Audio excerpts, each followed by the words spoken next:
I'm passionate about many things, many things. In my professional life, I'm passionate about creativity, marketing, and neuroscience. So let's start with neuroscience, and then you will understand why that topic is relevant for this conversation. We all have one area of our brain here in the back that is the reticular activating system. We all have it. It's right between the spinal cord and the brain. That area is one of the most important areas of the brain. You know why?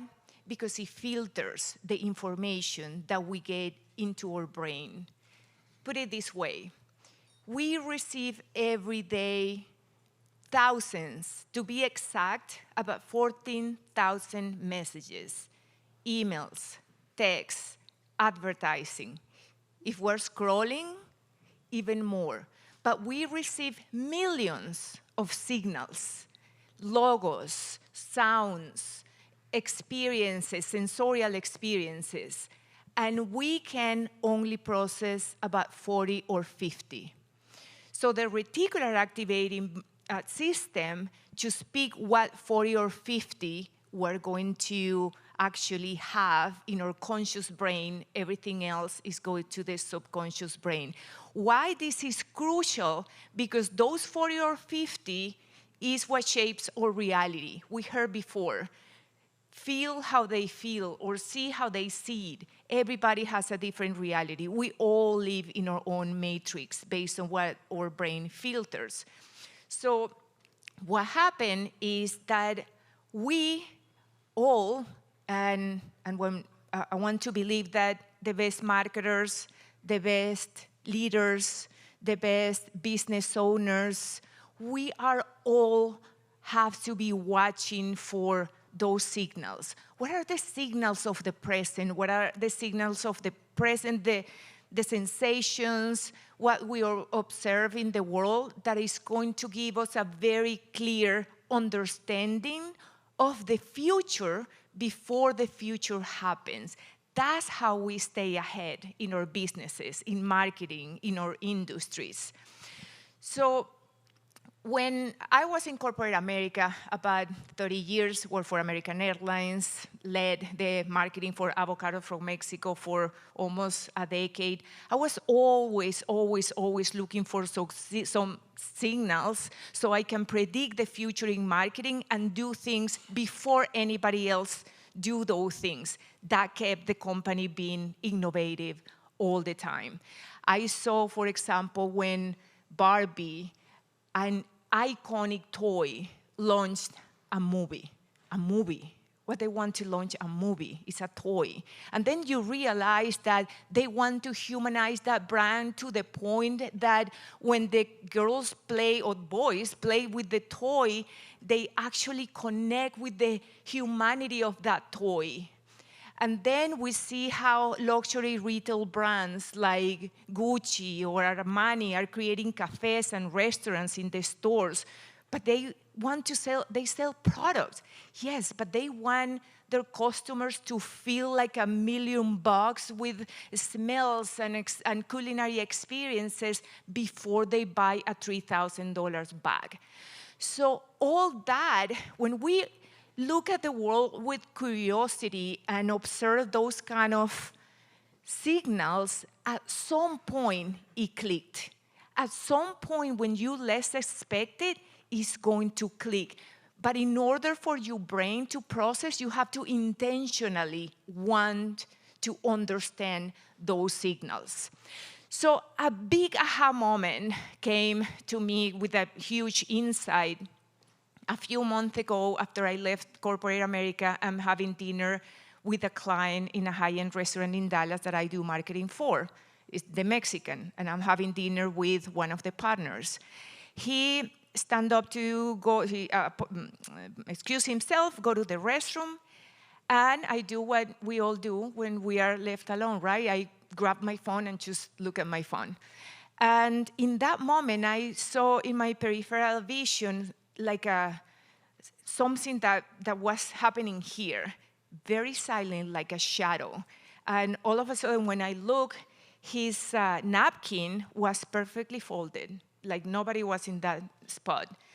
And because I'm observing those signals, it caught my attention. It's supposed not to caught my attention. And it was so well done that almost didn't.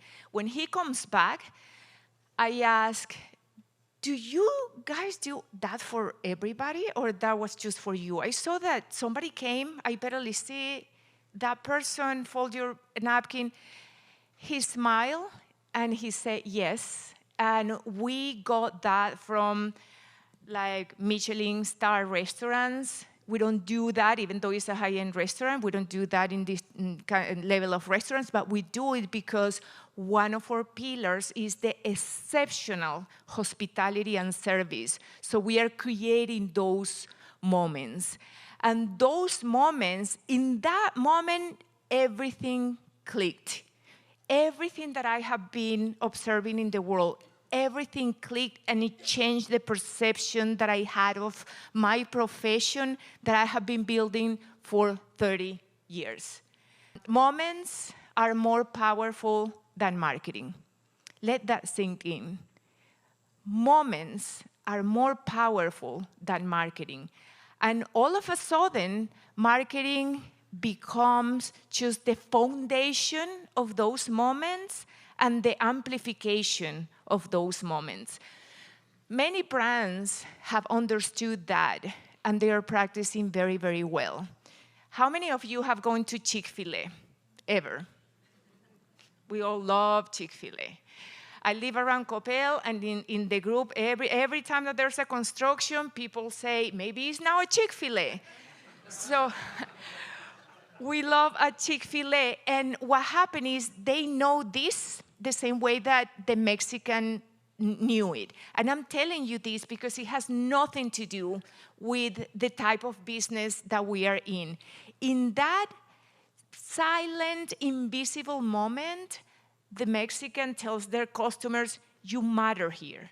We notice you. You are being taken care of. And Chick-fil-A says that every single time. Next time you go, pay attention to the signals and see how many times you heard that word, my pleasure. Can you please refill my soda? My pleasure. Can you please take my tray? My pleasure. Is there any available table? Here, my pleasure. Pay attention to that. That's very, very, very intentional. Chick-fil-A actually train their employees. The other day, I was talking to someone that is leading marketing for a retail company that has nothing to do with that.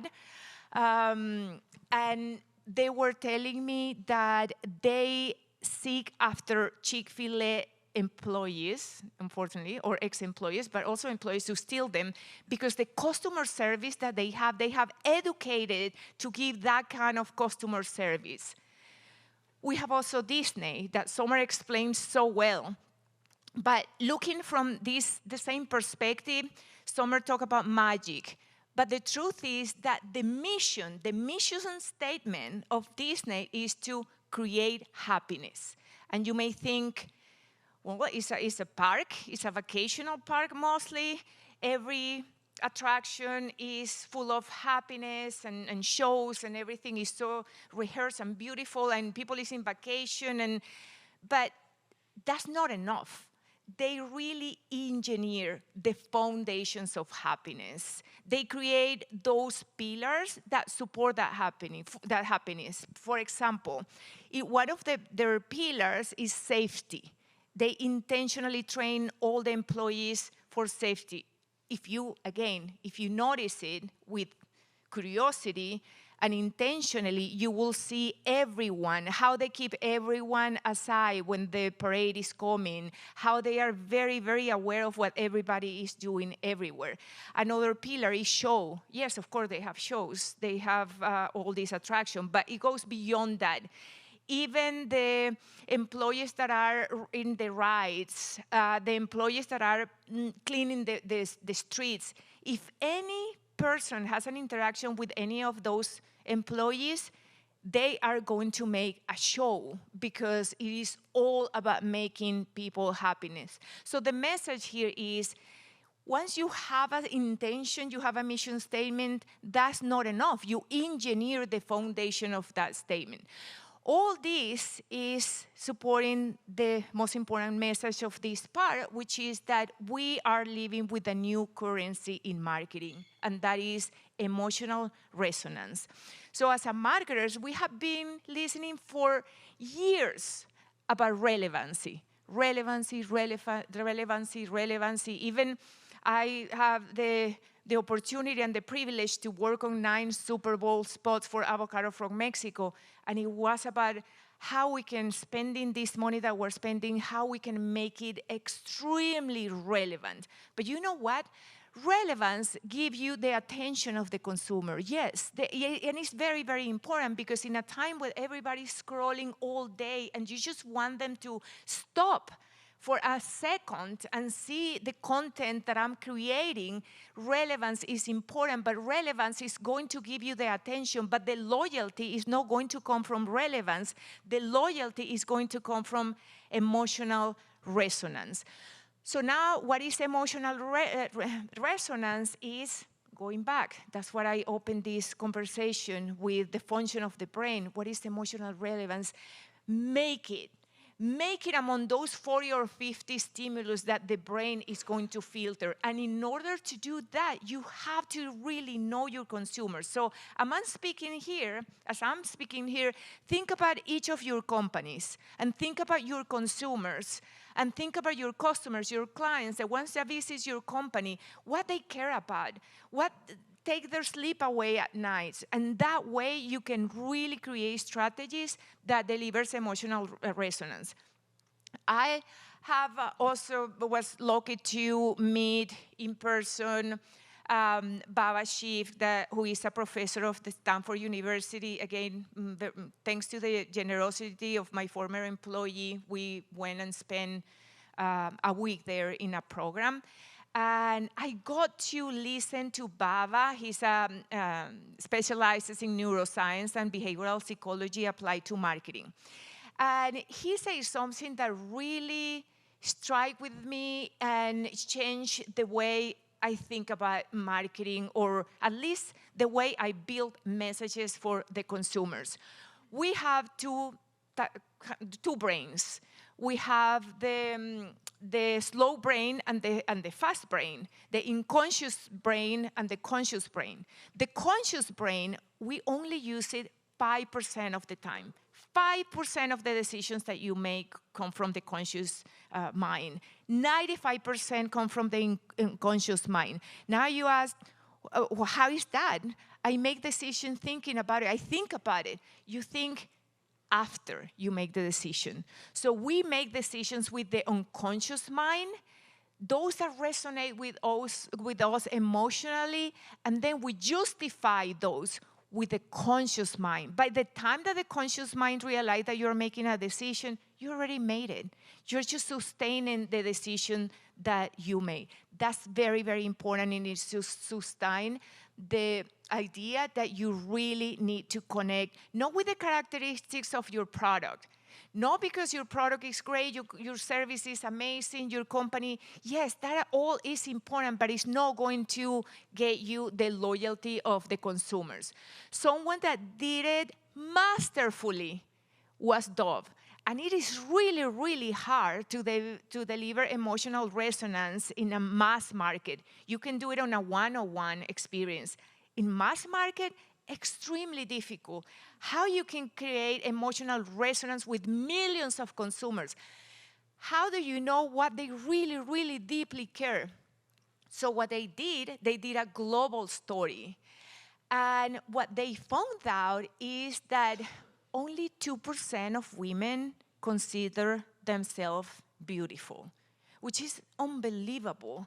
Only 2%. But not only that, from those 2%, a very high percent don't feel beautiful all the time.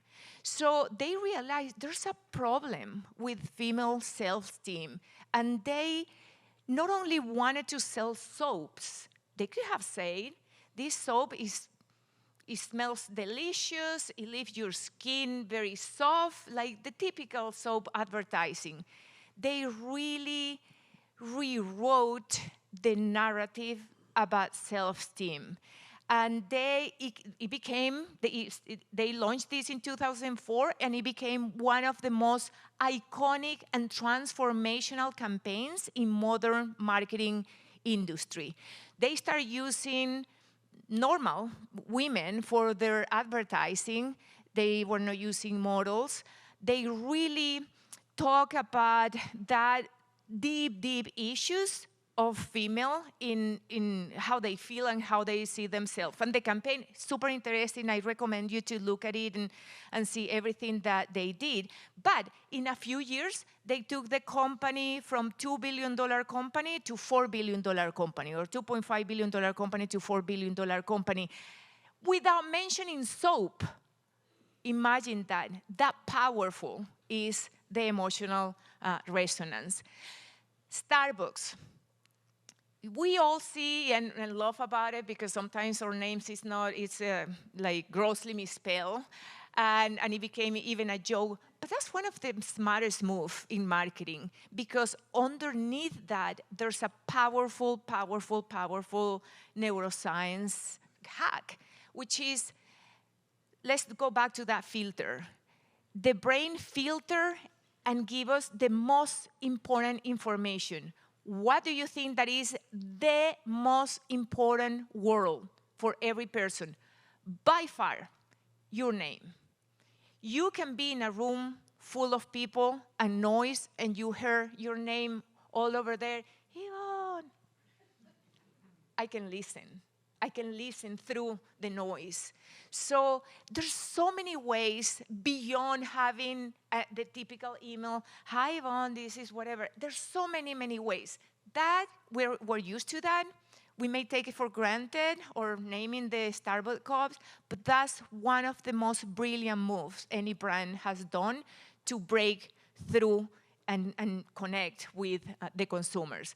So you may say here, like, yeah, right, but I'm not Unilever or Starbucks. And I love how Summer say, I don't have Mickey Mouse in my back pocket. So yes, that's true, but it's not about, it's about, first of all, gaining trust so you can deliver that resonance. It's not only about, it doesn't have anything to do with the millions of dollars in your marketing budget. It starts with trust. So I'm going to give you a formula for anyone that doesn't have a Mickey Mouse in the back pocket. You create trust. Once you create trust, you can deliver a message. That message is going to stand out in the sea of other messages of other people that hasn't developed that trust. And then you're going to use marketing to amplify that message. So let's focus on trust for a little bit. Everybody knows this guy. Everybody knows this guy? It's Walter Cronkite. I'm always afraid to mispronounce. But the point is that he was known as the most trustworthy man in America. He was an anchor, a TV anchor, and he delivered news like the moon landing, the assassination of Kennedy, all great news. And the trust, America trusts him. Now, this is the difference back and then. Let's fast forward to now. How many like him do you think that were at that time? Probably one, maybe two, maybe three. But the difference is that there hasn't been a better time to be a marketer than now. Not only a marketer because we all are marketers. We're business owners, we're marketing on businesses. We're leaders, we're marketing or companies. There was a never, ever a better time. Why? Because the information, the communication channels have been democratized. Why he was trustworthy? Because everybody saw his face, telling them what was going on and giving them the information over and over and over. Everything we knew, or they knew, I think I was not born back then, but everything they knew was delivered by the same person. Today, We have the opportunity that take our phones and give our messages to our consumers or clients or potential clients. And in fact, I don't know if you have noticed the signal. I'm noticing that for a long, long time. Go to LinkedIn. How was LinkedIn before? I'm so glad that I was promoted to VP or whatever. Yay, congratulations. That's it. It's changing. The landscape of the professional networks is completely and drastically changing. Those are all CEOs of their own companies. That's not a high-level production. That's the guy with their phone. Just telling, one is, actually, this is a client of mine. He's in front of Walmart saying, he's the owner of the company, a company that has products in Walmart and Target. He's just happy because the products are in Walmart. We have Daniel Levensky, who is the former or the founder of Kind Bars, and now another line called Somos Foods, just talking about like a thought leader, things that he believes in.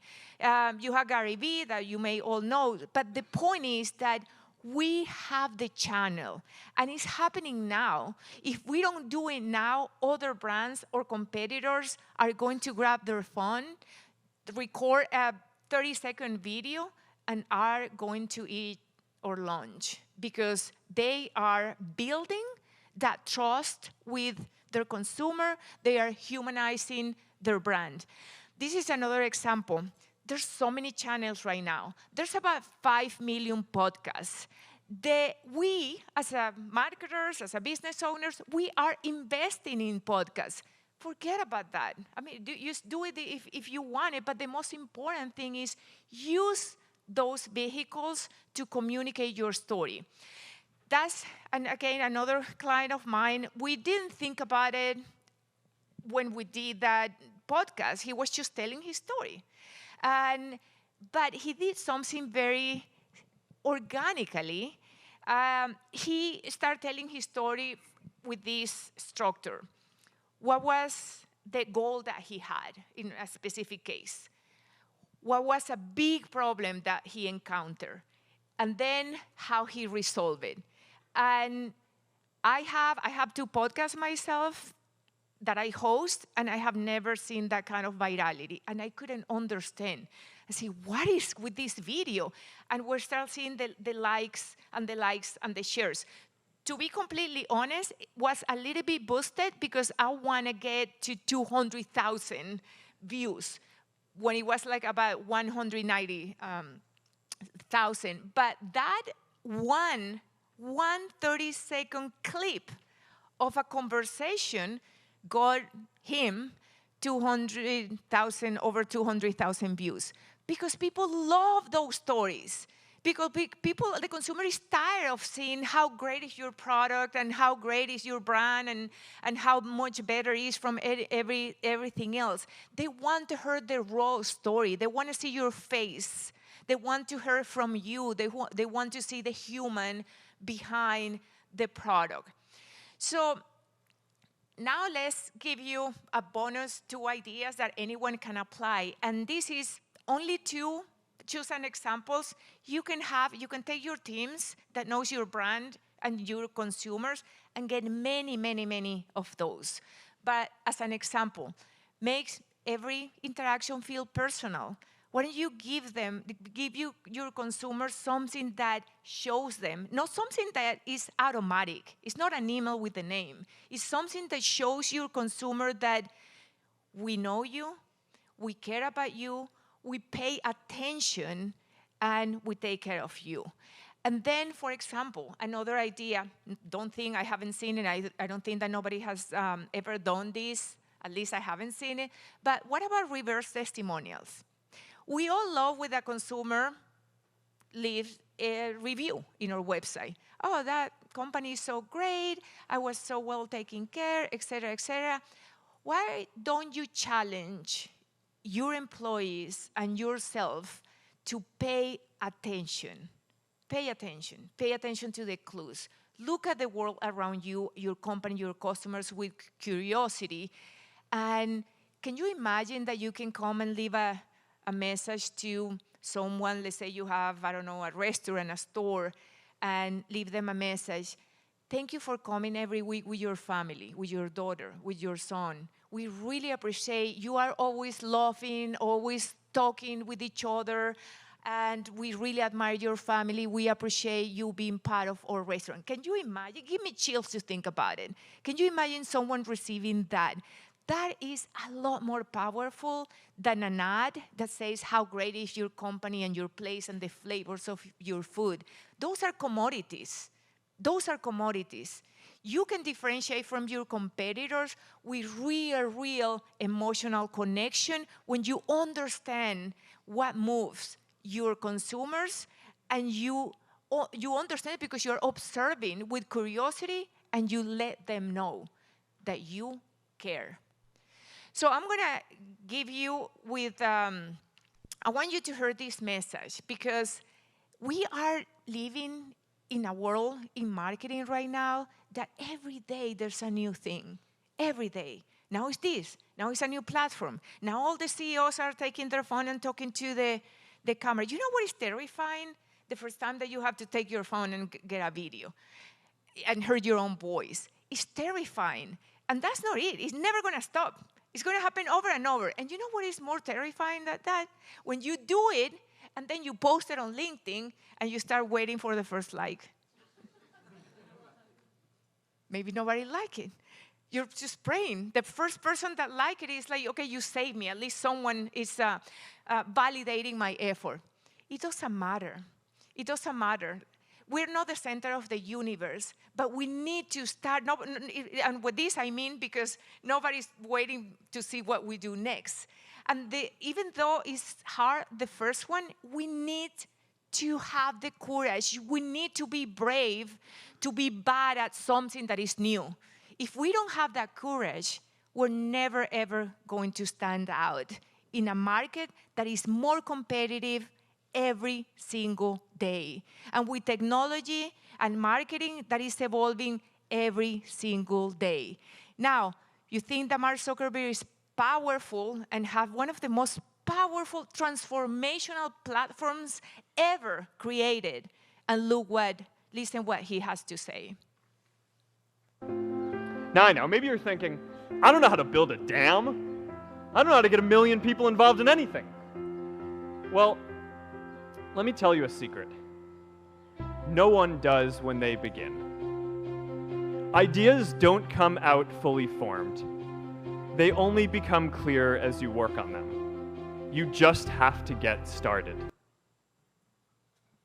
You just have to get started.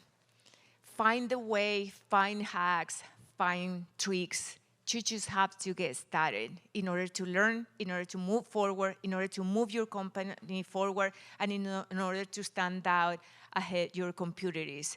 Because it doesn't matter if you're a big brand, a small brand, deep pockets, low budgets, it doesn't matter. Connection doesn't come from scaling, it comes from care. You just have to care, genuinely care, and that will make a huge difference. Thank you very much. That's my gift for you. It's an ebook about personal branding. Thank you very much.